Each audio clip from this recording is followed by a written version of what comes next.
Should have had a video of it. It was great. Jaya Radha Madhava Kunja Bihari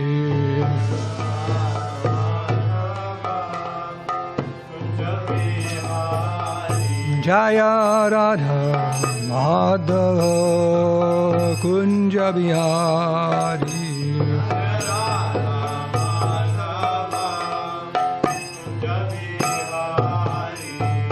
Gopijana Vallabha Girivardhari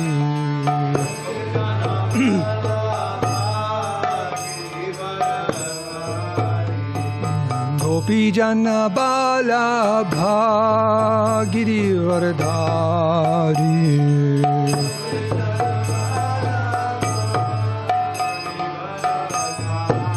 Yashoda Nandana Vraja Janaranjana Yashoda Nandana Vraja Janaranjana Jamunatira Vanachari Jamunatira Vanachari Jaya Radha Madhava Kunja Bihari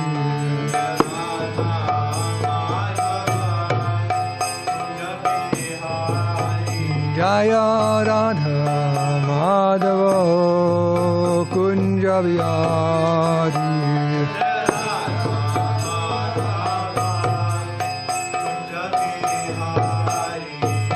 Gopijana Vallabha Girivardhari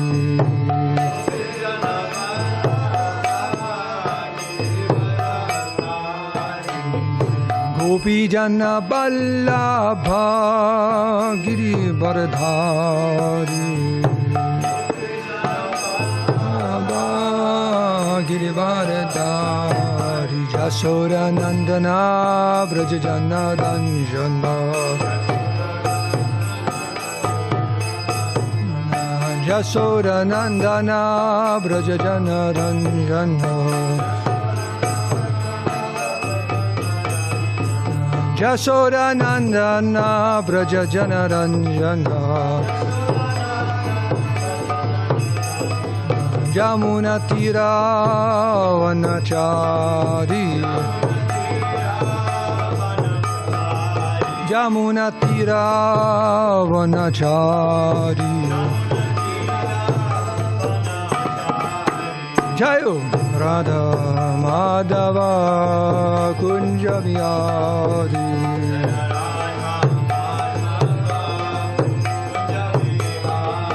Jayo Radha Madhava Kunja Bihari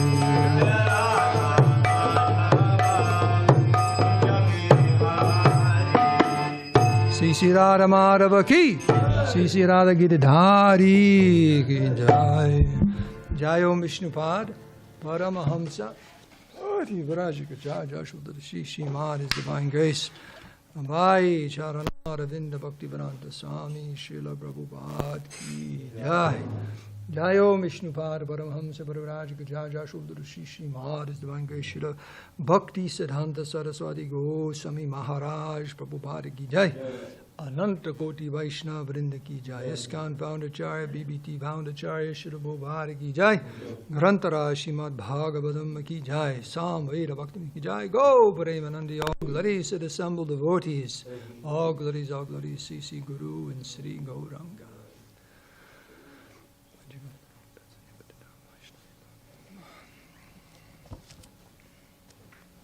So there's two references I need for class, and I don't know if they can be looked up on your devices or we should send someone upstairs to get a book. The first one is the pastime of Lord Chaitanya when he was lost at sea and he touched a fisherman. Okay, so that's the one pastime. And then the other is also when Gopal Kumar finally gets back to the spiritual world and embraces Krishna from the Bhagavatamrita. So, you have a device. Well, it's during the class. Both of them, or should we send someone to... Everyone usually has their... Vraja Bhagavatam, we get that. It should be the second volume. It's the end, or third volume, right? It's the end. It's the conclusion. So, it says here we are...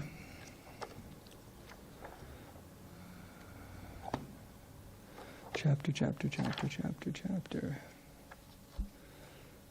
Oh, we're getting close to hell. Yeah, we are. I feel a little warm in here.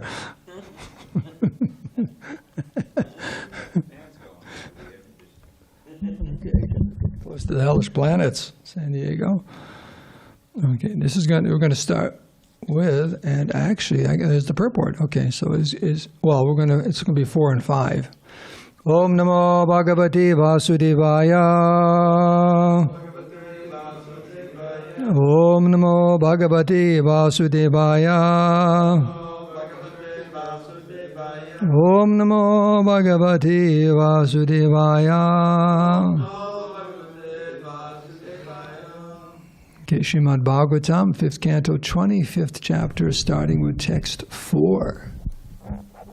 Yasyangri kamala yugalaruna vishuddhanaka shanda mandalesh ahipateya sahasatvatarshivaya ekanta bhakti yoge navanamantaha sabadanani parasparat kundala prabha mandita gandhastalan yati manoharani pramudita manasa kalabilokayanti. Everyone like to chant?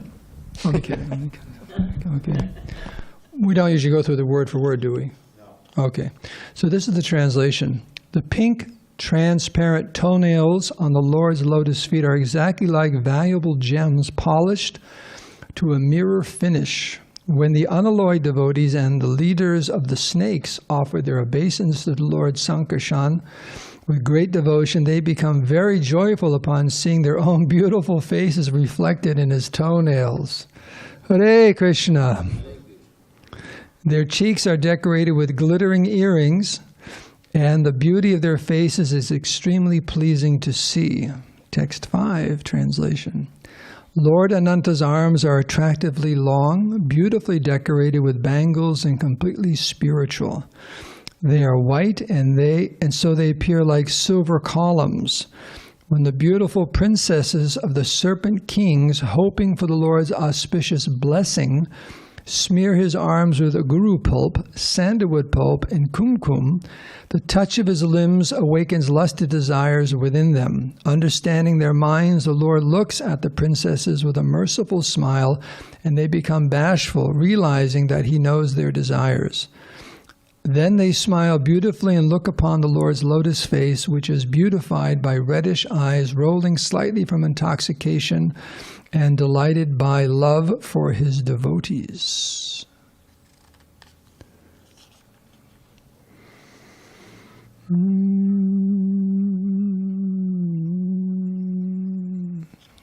Purport by Śrīla Prabhupada.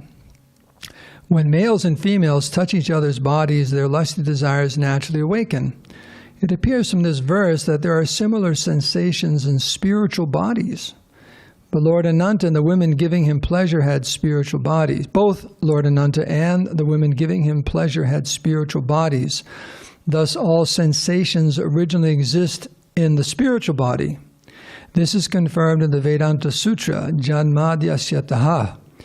Śrīla Viśvanātha Cakravartī Ṭhākura has commented in this connection that the word ādi means ādi-rasa, the original lusty feeling, which is born from the Supreme. However, spiritual lust and material lust are completely different as gold and iron.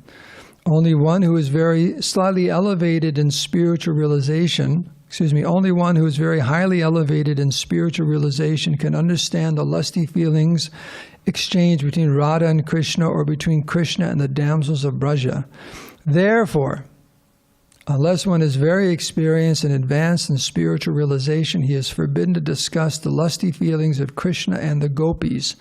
However, if one is a sincere and pure devotee, the material lust in his heart is completely vanquished as he discusses the lusty feelings between the gopis and Krishna, and he makes quick progress in spiritual life. Om Agyantimirandasya Gyananjana Salakaya Chakshurunminitam Daismai Sri Gurave Namaha Sri Chaitanya Manobhistam Stapitam Dena Bhutale Swayam Rupa Kadamayam Dadati Shvabadandikam Sri Krishna Chaitanya Prabhu Nityananda Shri Advaita Gadadhar Shivasati Gaur Bhaktivedanta. Hare Krishna, Krishna Krishna, Hare Hare, Hare Rama, Rama Rama, Hare Hare. Vanchakapadurubhashya kripa sindhu bhavaja patitanam bhavanebhyo vaishnavibhyo namo namaha. So with your kind thoughts and blessings, I'll try to say a few words. Thank you. I'm waiting for it. Okay. So,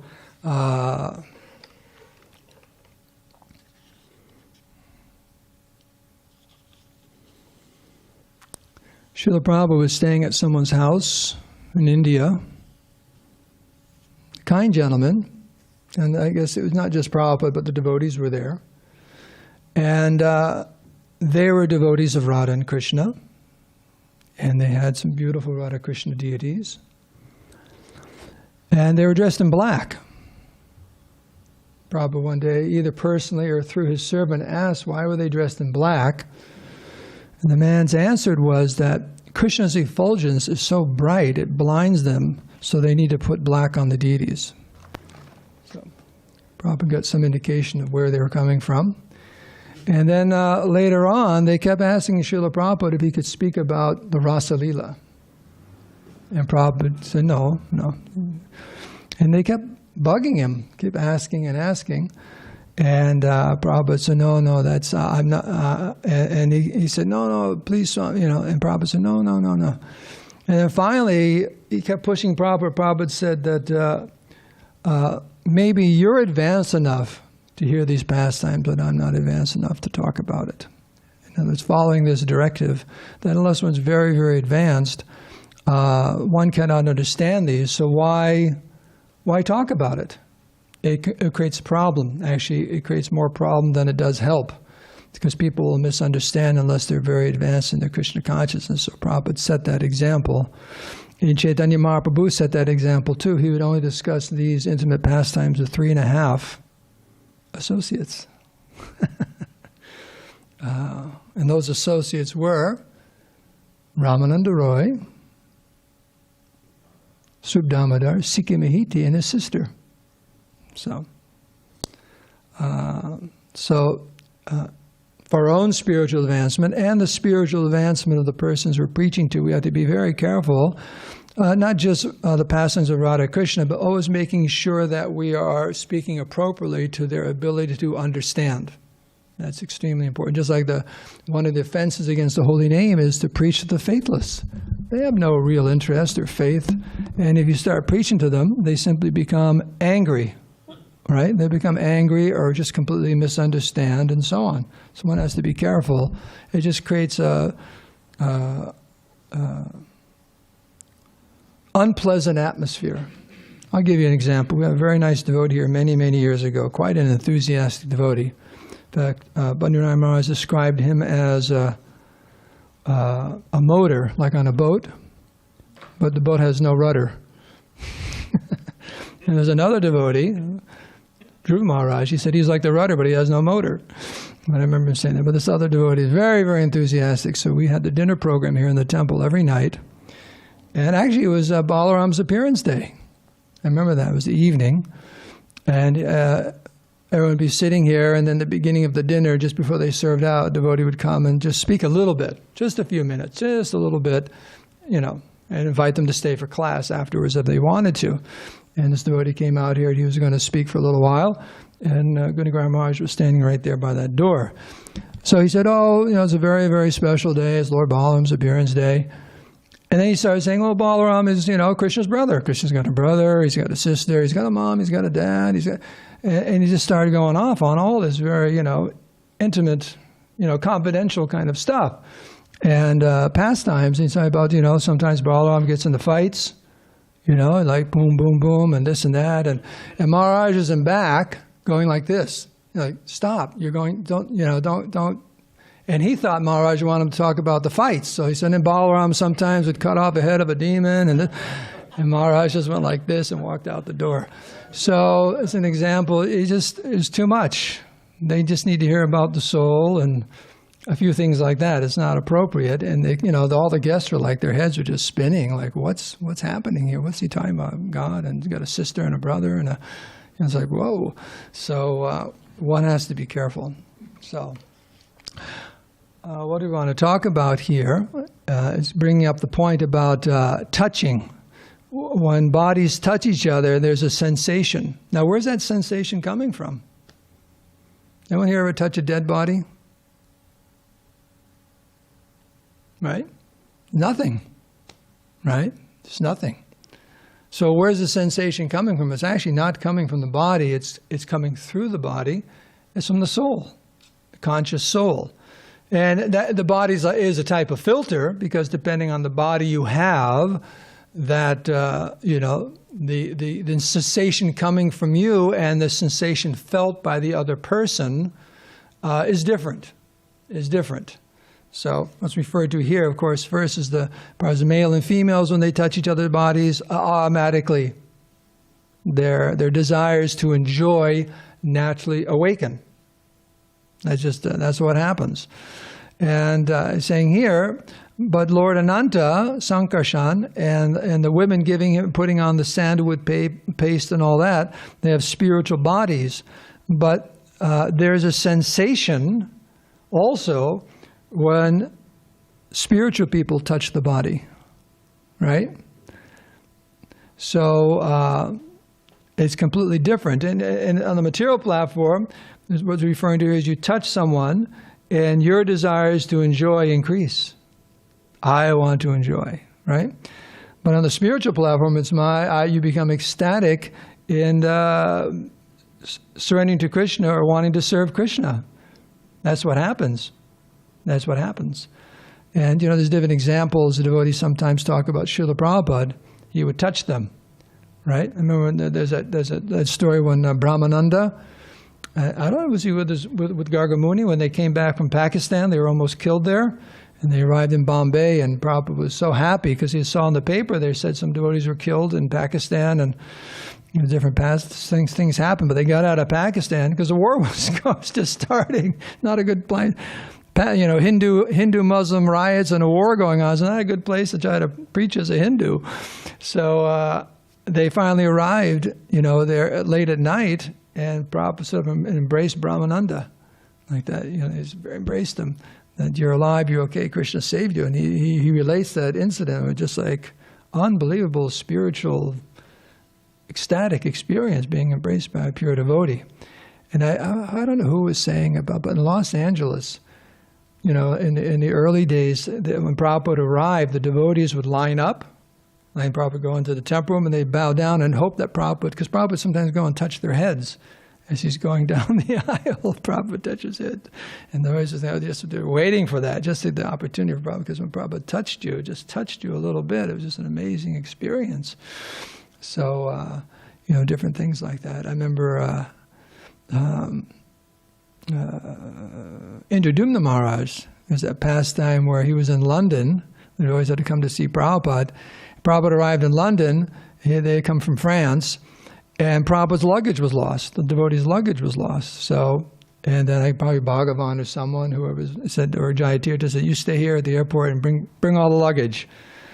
So he stayed and stayed, delayed luggage, stayed and stayed and stayed. By the time he got back to the temple, the feast was over. Prabhupada's lecture was over. The feast, everything was done, So he's, bringing everything up the stairs, knocks on Prabhupada's door, and they let him in. And he comes in with all his luggage and puts it down and pays his obeisances. And then Prabhupada, unbeknownst to him, had come up to him. And when he stood up, Prabhupada slapped him on the back. He said, "Thank you very much." He said, "Wow." He actually got the best thing. Although he missed everything, he got Prabhupada's affectionate kind of slap on the back. "Thank you very, very much." Like that. So these are examples even in our time of devotees experiencing what it means to have a spiritual touch and what that does. Because, as we said earlier, the body is a filter, and that filter can be predominantly in ignorance, predominantly in passion or goodness, you know, and that determines what's coming through from the soul, right? What's coming through from the soul, and whether it's the actual touch of the body, or the words, you know, or thoughts, according to the modes of material nature, that's what's going to be expressed. Therefore, it's always recommended one try to rise to the mode of goodness. Otherwise, what comes out of one's body, mind, and words is sometimes grotesque. If not grotesque, at least disturbing, right, to ourselves and to the world. So that expression coming from the soul, best the filter is at least in the mode of goodness, and we can actually, it's for the welfare of ourselves and others. But these particular pastimes we're referring to, I just came to mind very quickly, is what it means when there's spiritual touch, what actually happens, you know, spiritual touch. And let me see here. Some of my favorite parts. Now, did you open up right to that section where he's seeing Krishna coming back in the evening? Here, you can find that. Dravida Prabhu, Dravida, would you like to read the pastime? It's when Swarup Damodar and the devotees are looking for Lord Chaitanya on the beach, and all of a sudden they come across the fisherman who thinks he's haunted. Yeah. If you want to read some of that. I'm reading from Chaitanya Charitamrita, Antilila, chapter 18, beginning text 44. So they're looking for Lord Chaitanya. He had jumped into the ocean thinking it was the Yamuna. Passing along the beach, the devotee saw a fisherman approaching with his net over his shoulder. Laughing, crying, dancing, and singing, he kept repeating the holy name, Hari, Hari. Seeing the activities of the fisherman, everyone was astonished. Swarup Damodar Goswami therefore asked him for information. My dear fisherman, why are you behaving like this? Have you seen someone hereabouts? What is the cause of your behavior? Please tell us. The fisherman replied, I have not seen a single person here, but while casting my net in the water, I captured a dead body. I lifted it with great care, thinking it a big fish, but as soon as I saw that it was a corpse, great fear arose in my mind.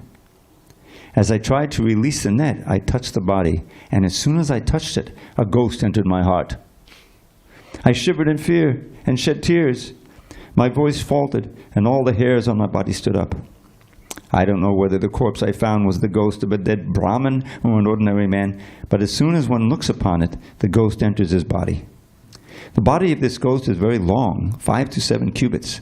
Each of its arms and legs is as much as 3 cubits long. Its joints are all separated beneath the skin, which is completely slack. No one can see it and remain alive in his body. That ghost has taken the form of a corpse, but he keeps his eyes open.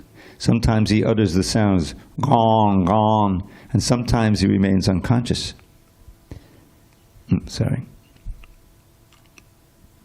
I have seen that ghost directly, and he is haunting me. But if I die, who will take care of my wife and children? The ghost is certainly very difficult to talk about, but I am going to find an exorcist and ask him if he can release me from it.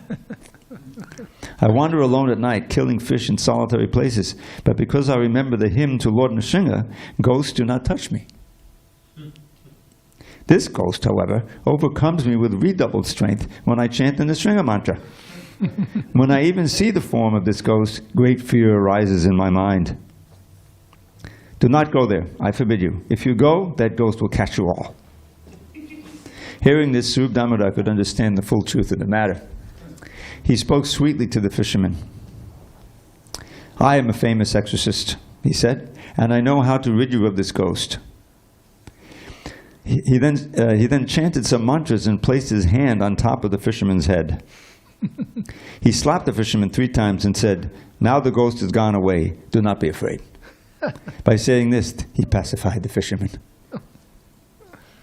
The fisherman was affected by ecstatic love, but he was also fearful. He had thus become doubly agitated. Now that his fear had subsided, however, he had become somewhat normal.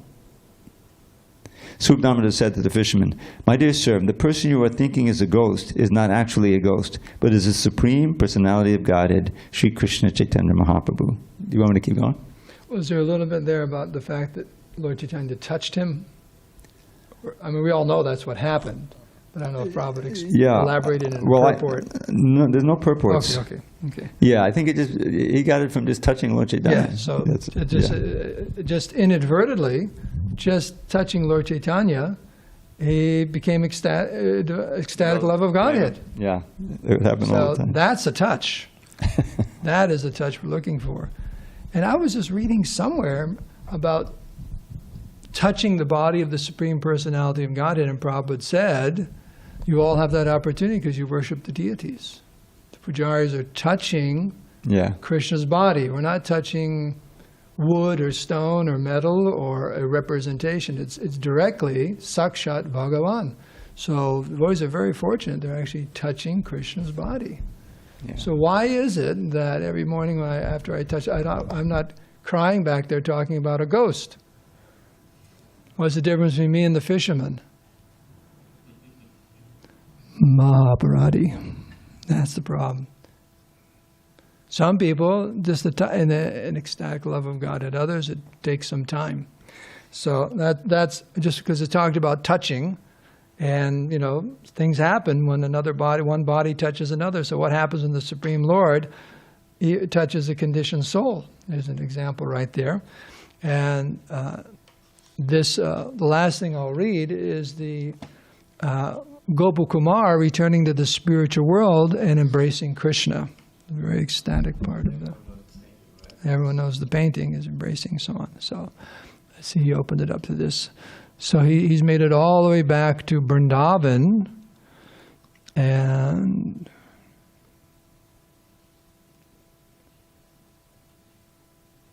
whoosh, unbelievable.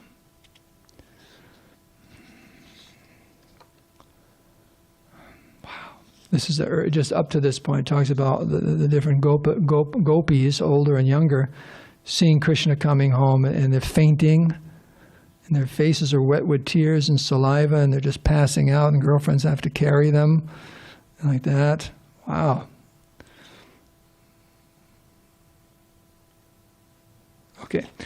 So it says here, I too went forward as if pulled by someone, joining the throng of gopis, rushing forward from all sides. I too began to run quickly. Then from a distance I saw him, his charming flute in hand. Running quickly, he emerged from among his friends and animals and approached me, saying in a sweet voice, "Look, Sridham, here is my friend Sarupa, the sun who shines on the lotus of your family." Krishna was dressed for the forest. His garments, earrings, and peacock feather crown all swayed to and fro, and so did his garland and kadamba flowers. His fragrance perfumed all directions, and his beautiful lotus face blossomed with a playful smile. His lotus eyes beamed with a merciful glance, and the varied assets of beauty decorated him in a singular way. The fingers of his lotus hand busily pushed back the locks of his hair, which flew about, adorned with the dust raised by the cows. His tender divine lotus feet touched the surface of the earth just to grant her the gift of supreme splendor. Playfully dancing as they moved, they attracted everyone's heart with their great eagerness to walk quickly with large steps. The effulgence of his cloud-colored body, shining with the sweet fullness of youth, lit up all corners of the sky. His beauty, which captured the hearts of the ever-dear devotees of Vraja, was an ocean abounding with countless excellences. He leaped forward and came close to me, compelled by the affection of his helpless devotee. I fainted in love at seeing him. He caught hold of me by the neck, and suddenly he fell to the ground. A moment later, I reawoke and carefully freed my neck from his grasp. I stood up and saw him on the ground in a faint, moistening the dust-covered path with his tears. Some gopis came and said, "Look, who has come here? What has he done?"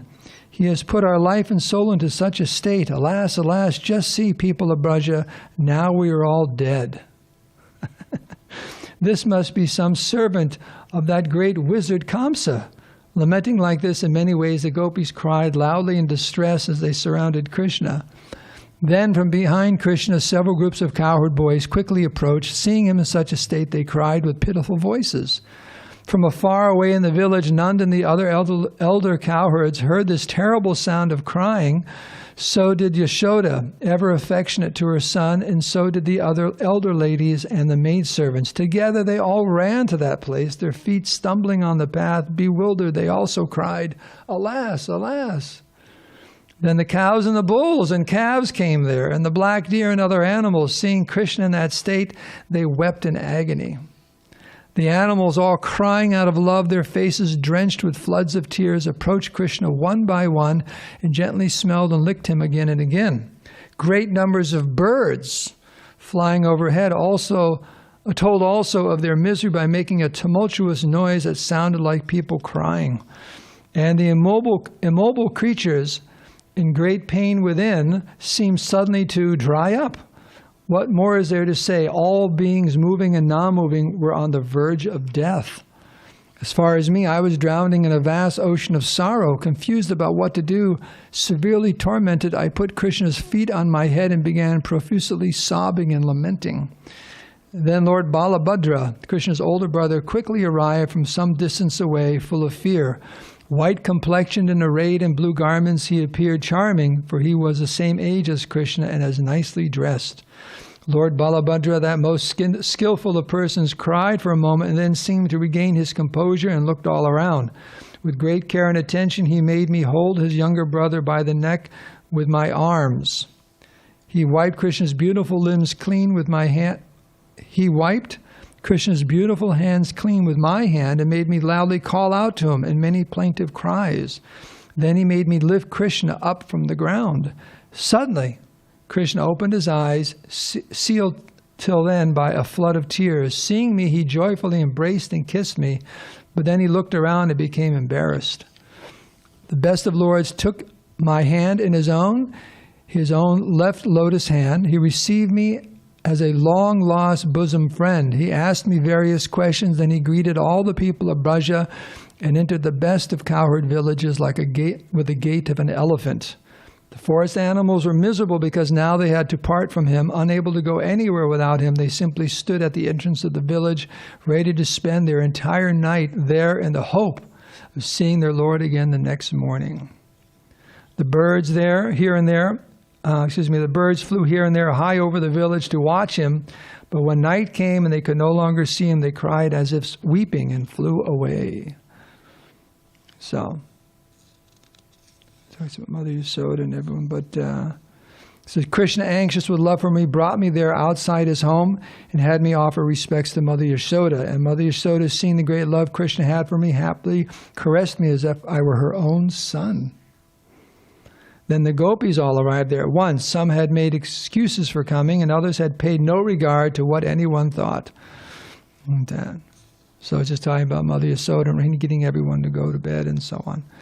So, and then it says they quickly gathered some food to feed Krishna and Gopakumar. Anyways, I just the whole section there, we're just seeing Krishna, and Krishna embraces Gopakumar, and they faint, and just the level of ecstasy on that platform of pure spiritual life. And you just meditate on this and compare it to the material world. There's just no comparison. There's no comparison. Because, they have that saying, dumbing down. What does that mean, the dumbing down of America sometimes? What does that mean? Do you know? Do you know what that means, the dumbing down? You ever heard that expression? Elaborate. It's so dull that the education system, the people who know something, to explain something, they have to make it very simple and rudimentary. And it's also a concerted effort to make people stupid, because when people are stupid, no, it's not. It's a serious matter. They're easily exploited. And that's so they're in all fields, whatever it may be. Just I heard recently, I think Vedānta Maharaj made a point that, the first person who translated the Bible in English from Latin was killed by the church. I don't know who the person was, someone in England, they printed it, The reason being is keeping it in Latin, only the priests were supposed to be the one who had access to the Bible, and what they said was in there, you had to accept it. So they didn't want anyone else reading it. And that was one point he made. He said the first person to translate it. And then what about Gutenberg? Yeah. Right. So that's an example. You keep people stupid and uninformed, you can easily exploit them.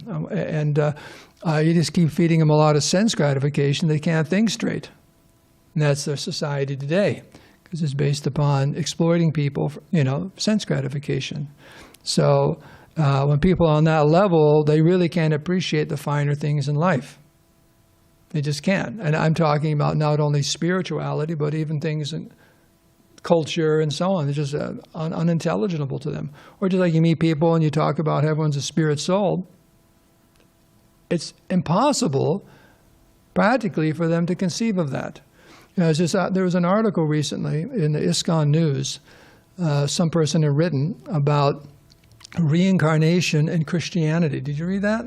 It's a scholarly presentation. You're getting into the history of why Christianity cannot accept a reincarnation, and the main reason it kept coming up is their doctrine is that the human form of life, which is a combination of the body and the soul, is the divine, ultimate divine expression of God and the recipient of the mercy of Christ. So to think that we could be in an animal body or this or that is ridiculous, And they still have so many questions unanswered, but they're sticking to it. And it's the bodily concept of life. It's the bodily, isn't it? That we are this, the human body is it. Of course, he made the point is, even though the churches say that, they sure did a lot of damage to a lot of bodies over the course of Western religious history, with the Inquisition and this and that. I mean, talk about respect for the human body. They kind of blew it on that one. But it was a interesting, very eye-opening, but it's a dumbing down. Adamantly saying we are this body. Granted the soul's there and the body's, but somehow that combination is the only thing that can realize God and the real recipient of Christ's mercy. Therefore, we have to stick to it.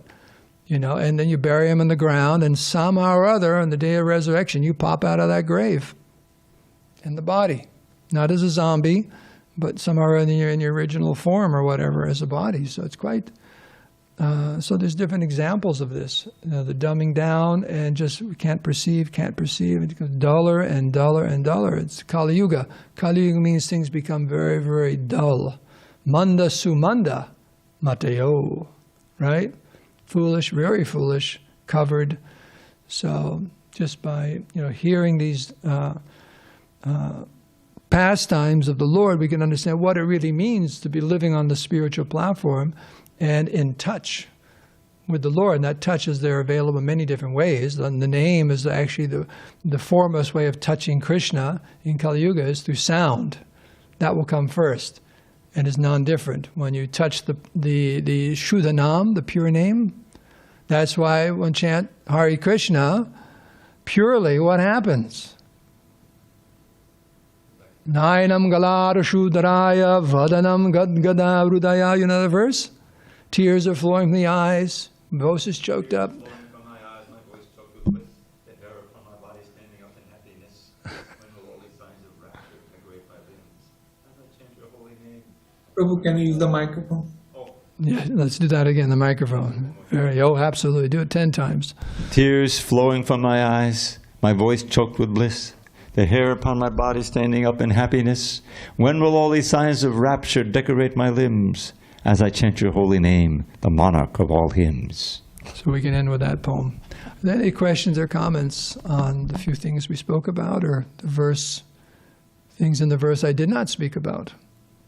Yes.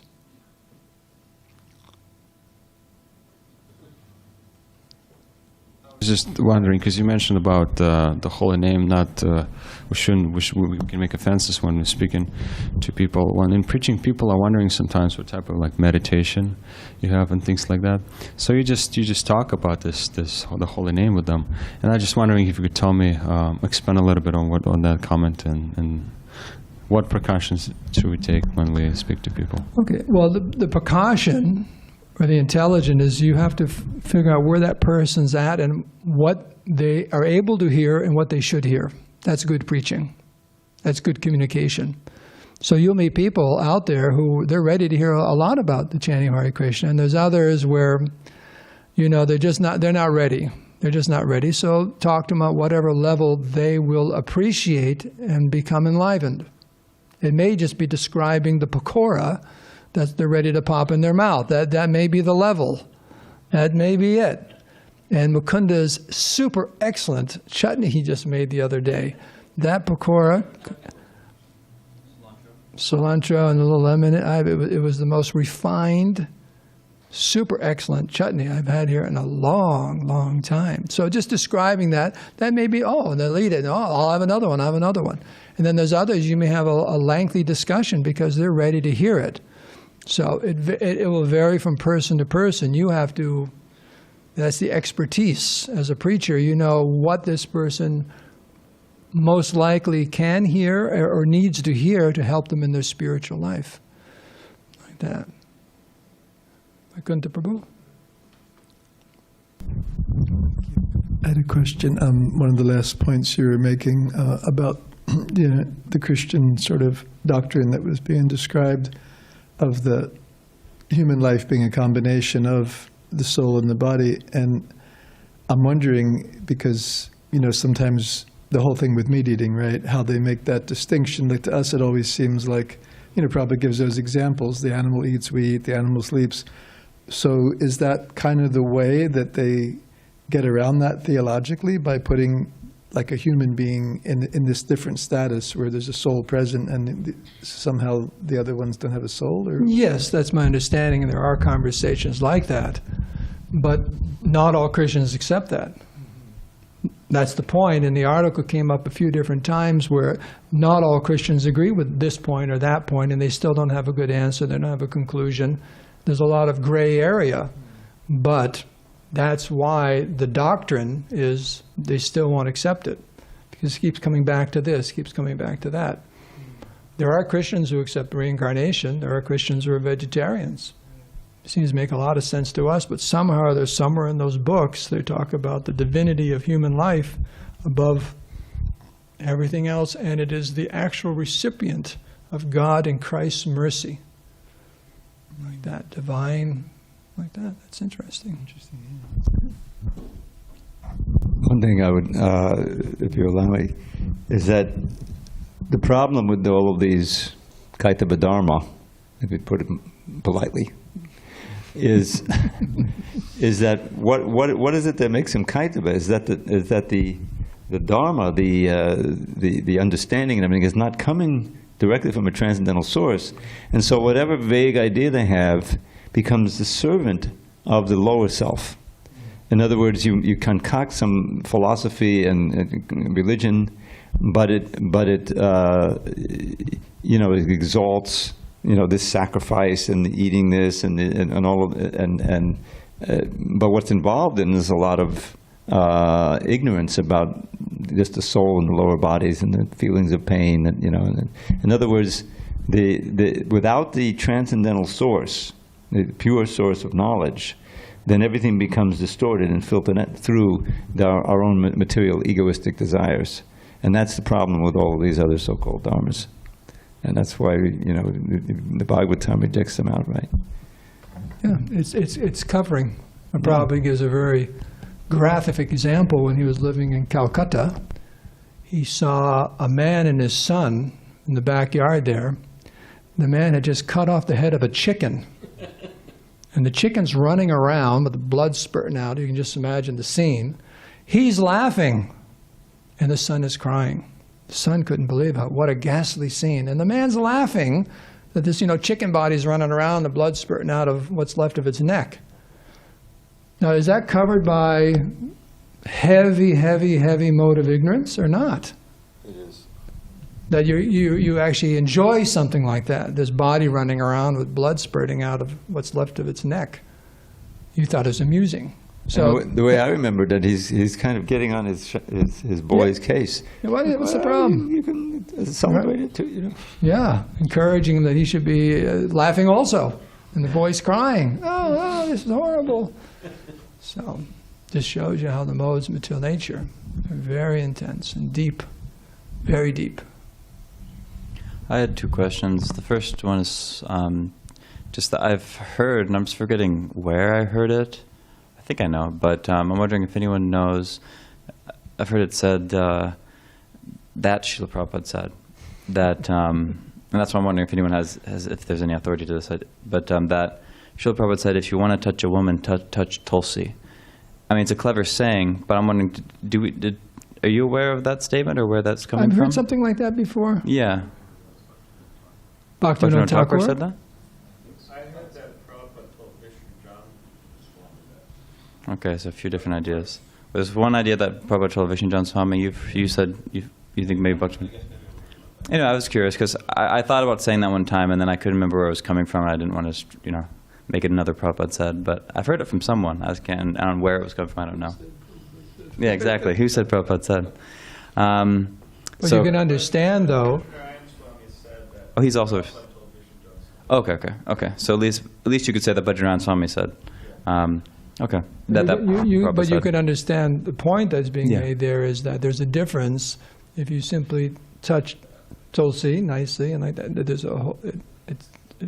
There's a change in our consciousness. Yeah, either way, it's a good She's a Devi. saying. She's and she's. Public consumption. That's for devotees. I mean, we're not going to tell some person who just comes to the temple, oh, you want to touch a woman here? Touch Tulsi. Right. How I'm not wording it like that, but I'm just saying, just like I remember hearing Bhakti Vidyapurna Maharaj explaining that, especially for brahmacharis, to pay your obeisances is very, very good. And one reason that is you pay your obeisances, this is Bhumi, Mother Earth, and that energy is very good for the brahmacharis. Calming, like that. Mom, like that. It's very, very good, that kind of energy from paying your dandavats on the earth. The energy comes through. It's very calming for brahmacharis. It's a good thing. Your mother, Mother Earth, Bhumi Mata. So there's different kinds of energy being transferred by touching. So this is the body of Bhumi. Like that. Question? The other one was, and again, I feel embarrassed because I've heard people discuss this point, but I never quite grasp it. I never quite, get it in my mind or my brain. In the purport, Prabhupada saying, okay, if you don't, the lusty feelings between Krishna and Radha, or Krishna and the gopis, it shouldn't be discussed by those who aren't very experienced in their practice and very advanced in their realization. And then he says that. So from that, one could then think, okay, so it's for those who are already totally pure. Then they can discuss. It's just a matter of relishing. It's just a matter of relishing in a pure way, in a proper way. But what Prabhupada says in the purport is that then by discussing these lusty, these lusty feelings from Krishna and Radha, Krishna and the gopis, then it will help them make a lot of advancement. So then clearly, okay, it's not just for once you're there, then you can discuss in just a matter of relishing, but it's at a certain stage, it helps you. And of course, right now it's clearly relevant to me, but just for the sake of when it comes up, I'd just like to have a better grasp on that, how one knows, because one, of course, isn't, Prabhupada says a pure devotee, one's a very sincere and pure devotee. I guess he's not saying pure devotee, but one who is a very sincere and pure devotee, then they can discuss, and those discussions will help them, that will vanquish, or however you put it, all material lust from their hearts, and it will help them make very rapid advancement. So what exactly is that stage that a person's supposed to be on where it's actually supposed to be helpful for them to kind of like make it further, I guess? If someone's going to say, oh, well, hey, I've been practicing, and now I think it's time for me to, make rapid advancement by moving to the next level and discussing, other things. So then how, if someone's saying that, then how do you help them discern if they're at that level or not? So analytical, isn't he? I'm going to say a little thing, then I'm going to answer some more as the editor of the Krishna book and so on. Now, because Prabhupada translated, the Rasa Lila and different things, Chaitanya Charitamrita and so on, so we could have the proper understanding. Not the realization yet, but at least the proper understanding of what is Radha and Krishna and Madhurya Bhav and all of that. So we at least can understand what it is so we don't make the big mistake of thinking it's something material or mundane. So at least we have that understanding. Now, those who are pure and so on, they go well beyond just knowing that it's not a material thing. They're actually relishing those, all of the bhava and ecstasy of those pastimes and so on. But they're able to do that because they are pure, on the purest platform. And even, I was just hearing Prabhupada Saraswati's verses recorded by Dravida Prabhu, and in there he was making some points like that also, that you may know all of the Vedic mantras, you may know that, you may even know different aspects of devotional service, but you don't understand Radha and Krishna, and Chaitanya Mahaprabhu has come to reveal that highest level of Madhurya Lila and so on. That's Chaitanya Mahaprabhu's gift. But even some people are very qualified, even in devotional service, he said, it's still out of our range. It's still out of our range. That doesn't mean we don't understand, what it is, no misunderstand, but one has to be very, very advanced. And it's a revelation that Krishna gives you in the heart. Like you said, it's not that, after 10 years you can start talking about, Radha Krishna. You've done your time, you got your Bhakti Shastra, you got your Bhakti this, you got your Bhakti that, now it's time to get into Madhurya Ras, and, it's not like that. It's something revealed to you within the heart. And so, now you can... What I hear in this purport is Prabhupada, I think, is referring to the final verse of the Rasa Lila. Can I share it? Vikriditam, famous verse, Vikriditam bhajavadhu biditam cha Vishnu, shradhanvato nushanayad adavarnayedya, bhaktim param bhagavati patilabhmikamam, ridrogam ash apahinot achirena dhira. Kamam ridrogam means the disease of the heart known as lust. Anyone, says anyone who faithfully hears or describes the Lord's playful affairs with the young gopis of Vrindavan will attain the Lord's pure devotional service. This is the final verse after all of the whole Rasa Lila has been recounted. Thus, he will quickly become sober and conquer lust, the disease of the heart. And of course, this isn't Prabhupada's purport, but it's following. The extraordinary power of Lord Krishna's conjugal pastimes is clearly revealed here. Qualitatively, the Lord's spiritual loving pastimes are the diametric opposite of material lusty affairs, so much so that simply by hearing about the Lord's pastimes, the devotee conquers sex desire. By reading pornographic literature or hearing about material romance, we certainly do not conquer sex desire, but rather increase our lust. But hearing or reading about the Lord's conjugal affairs has exactly the opposite effect, because they are of the opposite nature, being purely spiritual. So you can confirm or deny this if you know. I heard that during Prabhupada's time, the Boston temple was booming, and they had a bunch of brahmacharis there, and some of them, naturally having trouble controlling their sex desire. And so I think the temple president or somebody wrote to Prabhupada, "What do you recommend?" Prabhupada said, "Well, I recommend that nightly, you can read this Rasa Lila section of the Krishna book, and this will help to mitigate." I mean, he was recommending it for them. Now the easy test is, and I heard this Prabhupada say this on a tape, says if you hear this thing and you're getting agitated, stop. You're not. That's a good sign. You're not qualified to hear the whole thing. But not only the Krishna book, but Prabhupada gave us the Anchal Leela. He gave us the Chaitanya Charitamrita as a whole, and there's so many passages in there that are. I mean, I was, just to recount some history, I was part of the Gopi Baba Club. This is a famous club. If those of you don't know about it, I'll tell you about it. It was an interesting historical event in ISKCON. Were you an honorary member? I was just a member at the beginning, and then I quit because it became too political. You know, they became, well, we have the nectar, and the GBC here doesn't have the nectar. So I said, I don't want that. I just want to read the CC. So I quit, thank God. Because when Prabhupada came to LA, they told him about it, and it was like, you know, he smashed it very powerfully. And it's interesting because it's exactly to your question. And this whole, what came out of that is this mantra that every devotee knew at that time. First deserve, then desire, which is what you're talking. First deserve, then desire. And I'm telling you, at that time, the CC was in 17 volumes. It had just come out from the marathon.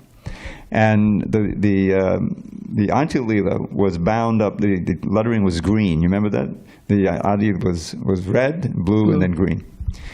And no one would touch those green books. No one, even the CC itself. So the point was they had overstepped, and they would invite everyone, and they were picking out specifically the most intimate parts and reading that and trying to, and artificially cultivate.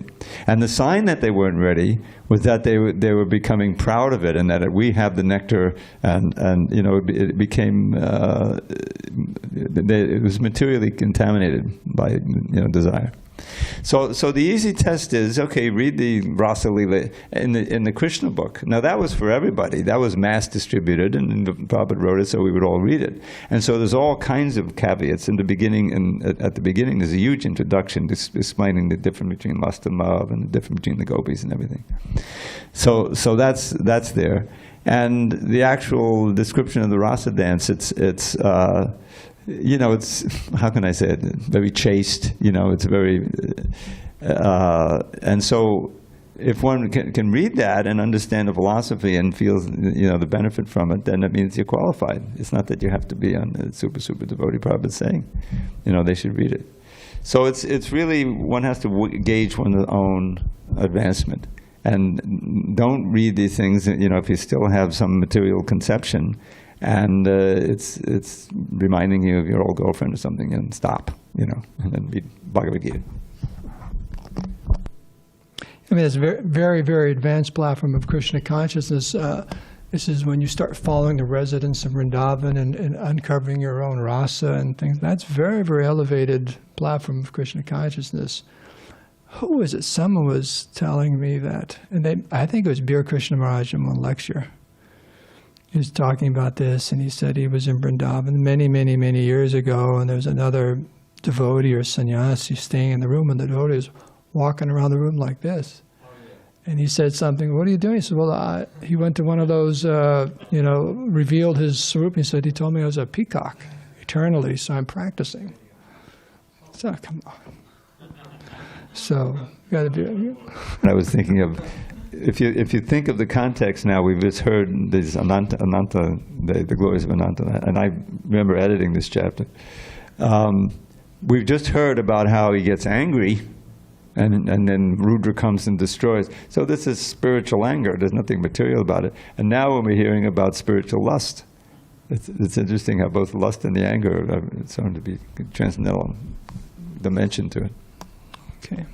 So I guess we can end here. We're going to all go touch Krishna in the form of his prasadam. Breakfast. Śrīla Prabhupada ki jai, Srimad Bhagavatam ki jai.